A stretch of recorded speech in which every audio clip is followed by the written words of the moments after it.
যাদের চেহারা দেখলে, যাদের মোহাব্বত থাকলে জাহান্নামী জান্নাতি হয়ে যায়, জিরো হিরো হয়ে যায়, অপরাধ মোচন হয়ে যায়, তকদির পরিবর্তন হয়ে যায়, ঠিক কিনা?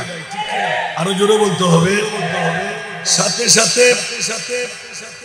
যেই দরবারে আঙ্গিনার আমরা বসলাম, উনি তো যেমন তেমন জাত না, যিনি সারা বিশ্বের কাছে পরিচয় করাই দিলেন মাইজভান্ডার কি, আর মাইজভান্ডার ওলি বানাবার বিফল। একটু জোরে বলবেন না সুবহানাল্লাহ? গিয়েছিলেন মুনাজারা করতে, আর হইয়া আসলেন বেলায়েতের শাহিন সাহেব। বলবেন না সুবহানাল্লাহ? তো মুনাজারা করতে গেলে কি শাহিন শাহিদে নাকি?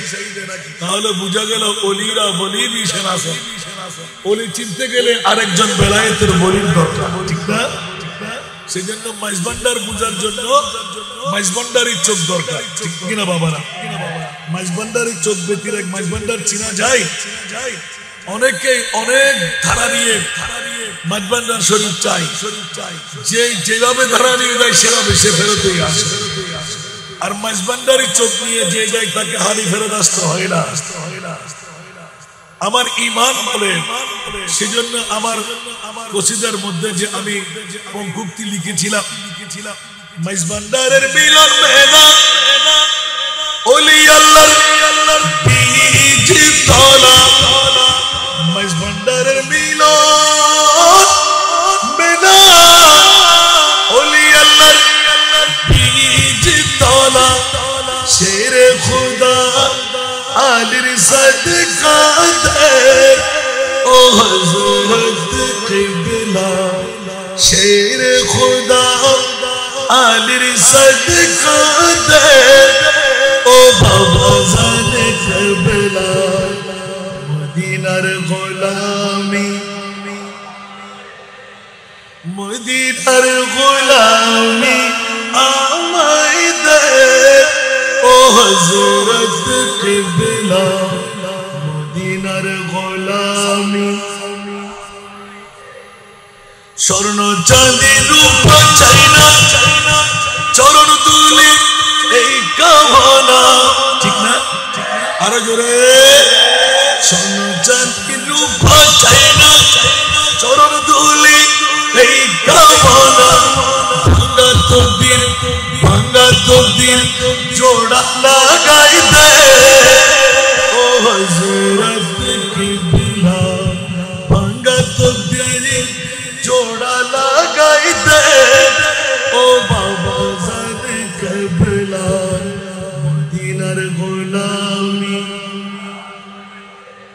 মদিনার গোলামি আমায় দে ও হযরত কিবলা, মদিনার গোলামি। আসুন বাবারা, এগুলো নতুন কোন কলি নয়, নতুনত্বের কলির মধ্যে আমি আরেকটা তৈরি করেছিলাম। মাইজভান্ডার গেলে অন্তর প্রশান্তি হয়ে যাবে, না গেলে অশান্তিতে থেকে যাবে। মাইজভান্ডার গেলে অন্তর শান্তি হয়ে যাবে, যতক্ষণ যাওয়া যাবে না ততক্ষণ অশান্তিতে থাকতে হবে।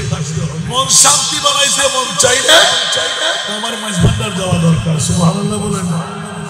এই জন্য আজকে আওলাদে রাসূলের আগমন হচ্ছে, আওলাদে গাউসুল আজমের আগমন হচ্ছে। আপনারা দেখতে থাকবেন, আর আমরা চক্ষু জুড়িয়ে আজকের বৈঠক দিয়ে আমরা জান্নাতের এক একটি সনদ তৈরি করতে থাকবো। যার মামলার মধ্যে আল্লাহর কোরআন থেকে একটু আয়াত, দুটো দিক দেখতে পাচ্ছি। একদিকে ওলি আল্লাহর তস্করা, আরেকদিকে আওলাদে রাসূলের সৈয়দুশ শুহাদা ইমাম আলী মাকাম হুসাইন রাদিয়াল্লাহু তাআলা আনহুর শুভ শাহাদাত। যে শাহাদাতের মামলায় আমার মাহবুবের অনেক দিন আমার ছোট্ট ব্রেন দিয়ে দেখলাম, ওলামায়ে কেরামদের মতন পারবো না, 1,65,000 ঊর্ধ্বে আমার মুস্তাফার মুজিজা, আমি সর্ববৃহত্তর মুজিজা দেখতে পাচ্ছি। 61 হিজরির 10ই মুহররম কারবালার জমিনে ইমাম আলী মাকাম হুসাইনকে কুরবানি। কিসের চন্দ্র দ্বিখণ্ডন? কিসের টান বাড়ির মৈয়তকে টান দেওয়া, সূর্য উদয় করা, এরকম রিচার্জ করতে করতে দেখলাম যে নিজের চোখের সামনে কলিজার টুকরা নাতি ইমাম হুসাইনকে যে মুস্তাফা কুরবানি দিতে পারে, ইয়া রাসূলুল্লাহ মূলত বিষয়টা কোথায়? আমার রাসূল প্রত্যক্ষভাবে বিশ্বের জগৎকে এলান দেওয়ার আগে মুনিব এলান দিয়ে দিলেন ফাদাইরাহু বিযিবিল আযীম। উচ্চ আওয়াজ দিয়ে বলুন সুবহানাল্লাহ। বন্ধুরা আমার, দুনিয়ার জগৎবাসীরা কে টের পাবে আমার মুনিবের মনসা আর আমার মুস্তাফার বৃহত্তম কুরবানি? ইয়া রাসূলুল্লাহ মার গর্ভ থেকে আগমন করে শুধু চোখের পানি আর পানি, কেন কান্না রত রইলেন? এখনো কেন কান্নাই থাকবেন? একমাত্র একটি উত্তর ছিল, ও আমার উম্মত রে, আল্লাহর কুরআন খুলে দেখ, কুরআন ডিক্লেরেশন দে, মা কানা মুহাম্মাদুন আবা আহাদিন মিন রিজালিকুম ওয়ালাকিন রাসূলুল্লাহ ওয়া খাতামান নবিয়্যিন। আমার নবী নিজে ব্যাখ্যা করে দিলেন, আনা খাতামুন নবী লা নবিয়্যা বাদি, আমি শেষ নবী, আমার পরে আর কোন নবী আসবে না। কিয়ামত পর্যন্ত কোটি কোটি কোটি আমার উম্মত দরাশায়ী রোগী হবে, ব্লাড প্রেসার রোগী হবে, ডায়াবেটিস রোগী হবে, কিডনি ফেল থাকবে, ওপেন হার্ট সার্জারি, বিভিন্ন রোগে আক্রান্ত, না বিবি চালাইবে, না নিজের পেট চালাইবে, সন্তান চালাইবে, বয়সের পরিধিও থাকবে কম। ও আমার জিবরিল কান্না না দিয়ে পারি কেমন করে বললাম, আমল দিয়ে আমার উম্মত কেমন করে পারি পাবে? আওয়াজ দিয়ে বলুন সুবহানাল্লাহ। জিবরিল কান্না কামাই কেমন করে? ইয়া রাসূলুল্লাহ কিসের অভাব আপনার? আহাত চাইলো মুনিব মাওলা দিয়ে দে, রাজত্ব চাইলে দিয়ে দে, আপনি যা চান চাওয়ার আগে আমার মুনিব মাওলা মালিক বানাই দিলেন। সুবহানাল্লাহ। যেভাবে সূরা কাউসারের এলান, বিসমিল্লাহির রহমানির রহিম, ইন্না আ'তাইনা কাল কাউসার, আমি মহান আল্লাহ আপনি মহানবীকে মহাসম্পদের মালিক বানাই দিলাম।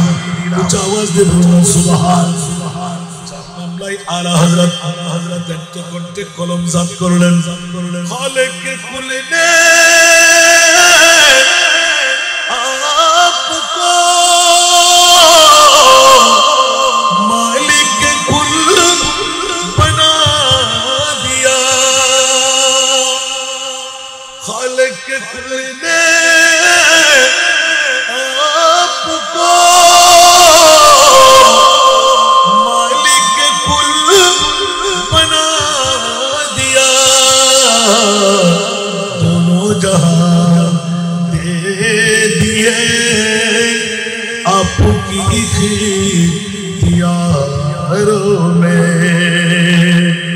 आवाज दे बोलबेन ना सुबहानाल्लाह। ए प्रिय রাসূল, আল্লাহর কুরআন ও সত্য, আল্লাহ খালিক, আপনি নবী হয়ে গেলেন মালিক, আল্লাহ নৈরাকার, আপনি মুস্তাফাকে বানাইলেন আকার দিয়ে, মাওলার মামলা তো ফাঁস হয়ে গেল, নৈরাকার খোদা দেবে কেমন করে হাত বানাই? আপনাকে মিলকিয়তের দায়িত্ব দিয়ে দিলেন। ইয়া রাসূলুল্লাহ সম্পদ আমার যদি কারো কাছে নিতে মন চাই, যেন দূর দিয়ে চলে আসে আপনার দরবার। সুবহানাল্লাহ। আবার একটু মনোযোগ, সময় কিন্তু খুব কম। আজকের মহরতি আসলে আমাকে ছেড়ে চলে যেতে হবে, কারণ ওনাদের সামনে বক্তব্য দিয়ে সময় ক্ষেপণ করবো না। আল্লাহ কবুল করুন। এ কারণে ছোট্ট একটু আয়াত নিলাম, আমি আসতে দেখতে পাচ্ছি অসংখ্য মানুষ দাঁড়িয়ে আছে। কিসের প্রধানমন্ত্রী? ওনাদের চাইতে কম না বেশ? একটু জোরে বলতে হবে। মুস্তফার আওলাদদের, মুস্তফার গোলামদের দাম প্রেসিডেন্ট, মন্ত্রী, এমপি ওদের কাছে কম, ওদের থেকে বেশি। আরো জোরে, এটাকে আমার পক্ষ থেকে আল্লাহর কোরআন বলতে লাগলেন, হীরার টুকরার চাইতো দামি সম্পদ হলো হোসাইনি পরিবার। সুবহানাল্লাহ বলেন। হীরার টুকরোর চাইতো ইল্লাল মাওয়াদ্দাতা ফিল কুরবা। আমি বলছি তো যেখানে আজকে কেমন করে করবো আমার জবান দিয়ে বের হচ্ছে, তারপরও চেষ্টা চালাচ্ছি। আপনারা যেমনি ভাবে গোলামি নিয়ে এসেছেন, ফরদাবাদ দরবার আমাদেরকে গোলামিতে হাজিরি দেওয়ার সুযোগ করে দিয়েছেন। সরাতুনিয়া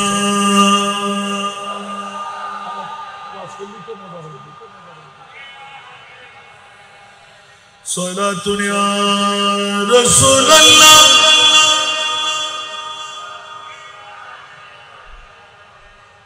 चाइना ताप है मेरे दिल को तमाम, जब पुकारो दिल से अपना या नबी सल्लल्लाहु अलैहि वसल्लम।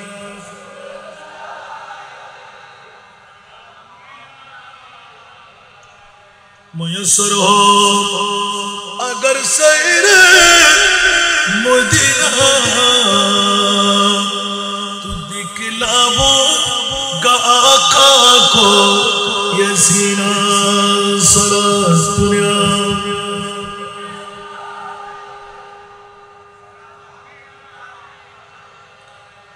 বাবারা কষ্ট লাগে, এই জন্য টিঙ্গিত দিয়ে আসতে লাগলাম। আল্লাহর কোরআন বলে আয়াতের পূর্ণ তাকরীর না। আমি যে আয়াতে কারিমা তেলাওয়াতে আনলাম, দুনিয়ার জগতের মধ্যে কোন মার বাবার সন্তানের জামিনদারি আল্লাহ কুদরতের হাতে নেয় নাই। এই জগৎবাসীরা মুস্তাফার আওলাদ শুধু নবী বেমিসাল নয়, আমার নবীর আওলাদও বেমিসাল। আর বাতিল ফিরকার গোষ্ঠীরা ওয়াদি মওদুদি খারিজি রাফিজি লামাযাবি আসর নাই, ওরা বলে যে নবী বাপ দাদার মতন। আর আল্লাহর কোরআন বলে খবরদার, আমার নবীও বেমিসাল, যার মতন কাউকে বানাই নাই। কিন্তু আমার ইমামে হাসান হুসাইনি ফ্যামিলি আলী ফাতেমার আওলাদ পৃথিবীর জমিনে যারা আসবে আমি ওদেরকেও বেমিসাল বানাইলাম। জোরে বলুন সুবহানাল্লাহ। মাওলা কেমন বেমিসাল বানাইলে? আল্লাহর কোরআন গাওয়া হয়ে যায়, ইন্নামা ইউরিদুল্লাহু লিইউযহিবা আনকুমুর রিজসা আহলাল বাইত। আওয়াজ দিয়ে বলুন না সুবহানাল্লাহ। আরে বাইতে মুস্তাফা কেমন? আমার আল্লাহর কোরআন বলতে লাগলেন, খবরদার খবরদার যাদের মামলায় আমার মুনিব মাওলা চাই কোন ধরনের দাগ, কোন ক্লেশ, কোন পঙ্কিলতা, কোন ধরনের ওই ডিজিজ বলতে এক বাক্যে মুফাসসিরে কোরআন এলান করে দেন, সাদা কাপড় দাগ পড়লে যেরকম দেখা যায় অনুরূপ ভাবে দাগ মুক্ত একদম ক্লিন ভাবে রাখার আমার মুনিব মাওলা জামিনদারি নিলেন। জোরে বলুন সুবহানাল্লাহ। আর বুঝা গেল আওলাদে রাসূলের জামিনদারি কাদের হাতে? আমার মুনিব মাওলার হাতে। ইউযহিবা আনকুমুর রিজসা আহলাল বাইত। আল্লাহ কেমন পরিষ্কার, ওয়া ইউতাহিরাকুম তাতহীরা, পুত পবিত্র পাকের মতন পাক। উচ্চ আওয়াজ দিয়ে বলুন সুবহানাল্লাহ। পৃথিবীর জগৎবাসীরা আওলাদে রাসূলের মামলায় মুনিব মাওলা ডিক্লারেশন দিয়ে রাখতেন, খবরদার খবরদার কেউ সাফাই গাইতে হবে না। আমি আল্লাহ নিজেই কুদরতের হাতের মধ্যে রেখে দিলাম, ওদের সম্পূর্ণ দাওয়া আমি মুনিবের হাতে রাখলাম। ওইদিকে প্রথম কোরআনের আয়াতে ডিক্লারেশন দিলেন, দুনিয়ার স্বর্ণ চাঁদি রূপা হীরা মণি মুক্তা দিয়ে মদিনার আনসার মুহাজিররা পাগল পারা হয়ে গেল আমার মুস্তাফার শুভ আগমনের জন্য। আওয়াজ দিয়ে বলুন সুবহানাল্লাহ। আসুন জগতের বন্ধুরা, প্রসঙ্গটা নিলাম মাত্র আল্লাহর কোরআনের যে আয়াতে কারিমা আওলাদের রাসূলের কারণে মুনিবকে দিলেন হীরার চাইতো দামি, মণি মুক্তার চাইতো